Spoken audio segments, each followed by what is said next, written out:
Êtes-vous favorable à la vaccination obligatoire pour tous ? Oui, c'est vrai, on vous a déjà posé la question. Mais si on vous la repose, c'est d'abord pour cette évolution, puisqu'on est avec justement des spécialistes des résultats et des chiffres et des sondages. En novembre dernier, seuls 38% des Français étaient pour. Aujourd'hui, c'est une majorité et c'est passé à 58%, toujours selon Odoxa. On vous pose la question aussi, après avoir entendu littéralement ce chœur d'élus politiques en faveur justement de l'obligation vaccinale.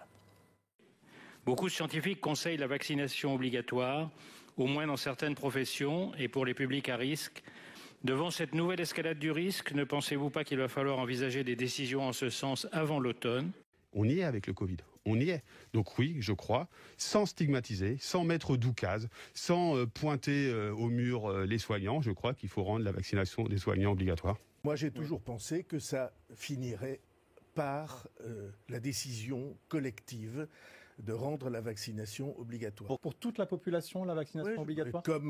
Comme les 11 vaccinations qu'on donne aux bébés à la naissance. Et à partir de quel âge ? Après, on peut faire des échéances. C'est ça la priorité nationale aujourd'hui, c'est de stopper la pandémie. Et donc, par une vaccination obligatoire des soignants ? C'est la vaccination qui est notre véritable arme contre le virus. Je pense qu'il y a un moment, il y a une priorité nationale, une priorité sociale, une priorité de cohésion.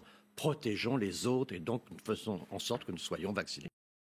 Jean-Louis Bourlange, dans le Figaro ce matin, le professeur d'éthique médicale Emmanuel Hirsch écrit que l'exécutif évoque l'obligation vaccinale, notamment pour les soignants, faute, je cite, d'avoir su donner à comprendre la signification démocratique de cet engagement et de cette responsabilité. Est-ce que cette obligation, si elle était votée, si elle a été actée, puisque justement il est question que les députés se prononcent dessus d'ici la fin du mois, c'est pas le signe d'un échec ? C'est facile de dire qu'on ne donne pas aux gens le sentiment d'un engagement démocratique. C'est extrêmement difficile actuellement. On le voit bien, tous les partis ont du mal à mobiliser les électeurs pour des élections. Les gens ont effectivement un comportement individualiste. Moi, je suis très clair sur ce point. Je crois qu'il faut simplement prendre ses responsabilités. Le vaccin est absolument une arme efficace. Si on veut lutter contre la pandémie, c'est la seule arme. Il n'en a pas d'autre. Donc soit on fait ce vaccin, soit on retourne tôt ou tard à des confinements. Et donc je crois. Et c'est absolument sans risque. Donc il n'y a vraiment aucune raison que les responsables politiques, le gouvernement, les parlementaires ne prennent pas leurs responsabilités, même si effectivement ça suscitera des réactions fortes dans une partie minoritaire, mais active, pour des raisons plus ou moins bonnes, parfois très mauvaises, parfois compréhensibles, de la part d'une partie de nos concitoyens. Gouverner, c'est choisir, disait Pierre Mendès France, et là, il faut faire ce choix, et c'est vraiment... Pour une fois, je trouve que c'est un choix facile pour un homme politique ou une femme politique. Parce qu'il y a vraiment, il y a rien qui s'oppose à ce choix, sinon la crainte de déplaire. Si on ne peut pas faire passer l'intérêt général avant ça, c'est très ennuyeux. Donc je pense qu'il faut prendre une mesure assez globale, de peut-être l'échelonner un peu dans le temps, donner aux gens 1 ou 2 mois pour réaliser cette vaccination, mais je pense que les partis politiques doivent prendre leurs responsabilités et cesser de finasser avec ce qui est vraiment de l'intérêt, même pas général, de l'intérêt de tous. C'est de l'intérêt de tous. Alors si on n'est pas capable de proposer un point de vue, de proposer une décision qui est de l'intérêt de tous, qu'est-ce qu'on va faire quand ce sera plus compliqué ? Et d'ailleurs, qu'est-ce qu'on fait ? Alors on pose la question, si vous êtes vacciné, oui, Jean-Louis, vous êtes... Moi je suis vacciné, oui. Double dose. Je suis vacciné. Dès que j'ai pu légalement être vacciné, je me suis précipité et je dois dire que je n'en suis que satisfait, beaucoup plus heureux, beaucoup plus serein, beaucoup plus tranquille, et j'invite tout le monde à faire la même chose que moi. C'est en tout cas Louis Auxil nous dit bravo Jean-Louis. Guillaume, je ne vais pas vous demander votre point de vue sur la vaccination, mais juste une observation. Enfin, si vous voulez nous le donner, vous pouvez. On a l'impression que là aussi, quand même, des clivages traditionnels ont sauté. Les libéraux les centristes sont pour la contrainte, et Olivier Babot, dans une tribune très, très forte, très charpentée ce matin dans le Figaro, explique justement pourquoi il est favorable à une obligation vaccinale. Olivier Babot, donc directeur de l'Institut Sapiens, et une partie de la gauche radicale et de la droite dure, eux, sont pour la liberté dans cette affaire. Enfin, la liberté. Oui, non, ils utilisent le terme. Le problème, c'est que les mots eux-mêmes, comme toujours, sont piégés. Si on oppose le mot obligation au mot liberté, effectivement, on a cette opposition. Il y a des contraintes, c'est pire qu'obligation. Bon, c'est des mots qui sont utilisés par les partisans. Les arguments pour plaider la vaccination, je ne vais pas les reprendre. Jean-Louis les a énumérés avec passion et voilà, conviction, et j'y souscris pleinement. Après, comme les mots sont piégés, le mot obligation fait toujours peur. Et il suffit même que, peut-être même parmi ceux qui réclament l'obligation, le jour où elle serait décidée, réagirait peut-être négativement. Bon. Mais après tout, Jean-Louis disait que gouverner, c'est choisir. Je dirais plus encore, gouverner, c'est décider. Et décider parfois contre une opinion majoritaire. Bon, et là, en l'occurrence, l'opinion n'est pas majoritaire. Alors, si on veut malgré tout concilier, c'est-à-dire éviter l'effet contre-productif. L'effet contre-productif qui serait de dire que, sous prétexte qu'on m'oblige, je vais le refuser, ou je vais me rebeller, ou je sais. Bon, il y aurait moyen, plus simple, je ne sais pas, mais en tout cas, qui arriverait au même effet, c'est sans rendre la vaccination en tant que telle obligatoire, c'est de conditionner le plus grand nombre d'activités possibles à la vaccination. C'est déjà le cas aujourd'hui pour aller, on en parlait en antenne, pour aller à... C'est la même chose en plus hypocrite. Oui, oui. Pas plus hypocrite, non, parce que... C'est plus le pass sanitaire là, en ce moment que le pass vaccinal. Mais en gros, voilà, moi je serais peut-être pour un pass sanitaire généralisé. C'est pas plus hypocrite, c'est juste simplement pass dire... sanitaire ou pass vaccinal. Ça maintient la liberté pour chacun, ça permet juste de dire aux gens... Vous faites ce que vous voulez, mais à ce moment-là, assumez les conséquences. Vous ne voulez pas être vacciné, tant pis pour vous, mais ne demandez pas d'aller au cinéma. C'est ce qui se passe actuellement dans l'armée. C'est-à-dire qu'il n'y a pas de possibilité de partir sur les bateaux ou dans les sous-marins, ou bien en opération extérieure, s'il n'y a pas de vaccin. Oui, mais l'armée, vous vous rendez compte que ça serait dans la vie sociale en termes de contraintes bureaucratiques. Ce que ça signifie pour entrer dans les cinémas, pour entrer dans les restaurants, pour entrer à l'opéra, pour entrer dans les moyens de transport. C'est une affaire. C'est simplement, c'est effectivement un signe de prudence, voire de pusillanimité. Non, il faut être clair. Écoutez, on a fait des choses horribles dans le passé. On a envoyé des générations de jeunes gens se faire tuer en Algérie. Les gens acceptaient tout cela, ils ont eu tort sans doute parce que la politique a conduit à des résultats terribles. En 1940, les gens se sont mobilisés, on leur a imposé des choses extraordinaires dans l'intérêt général. En 1914, on a sauvé la France comme ça. En 1940, on ne l'a pas sauvé, on a perdu. Mais en 1914, on a imposé aux populations. Là, c'est rien à voir.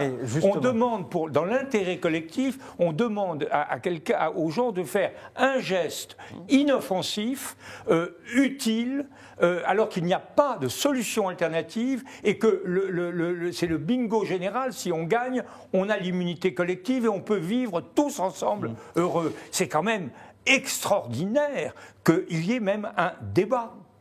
Est-ce que... oui, on l'assume parce qu'il y a vraiment une opposition.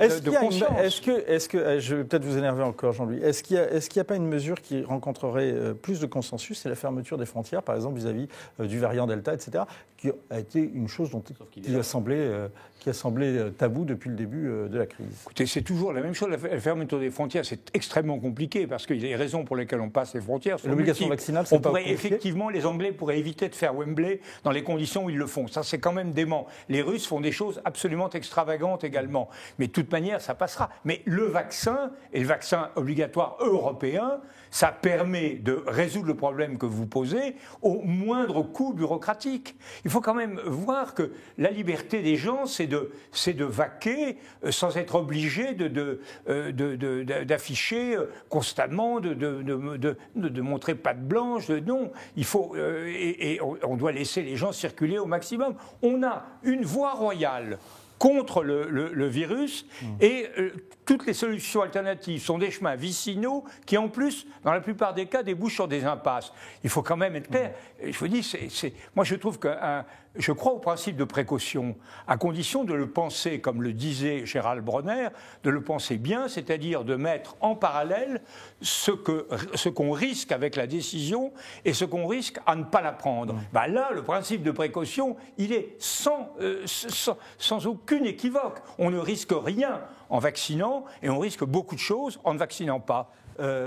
Guillaume, je sais que vous avez un édito à écrire, donc c'est la dernière question. C'est sur ça, c'est le sujet, donc il se nourrit. C'est vrai, là, Je retiens le slogan de Jean-Louis Bourlange, pour pouvoir vaquer, vaccinez-vous.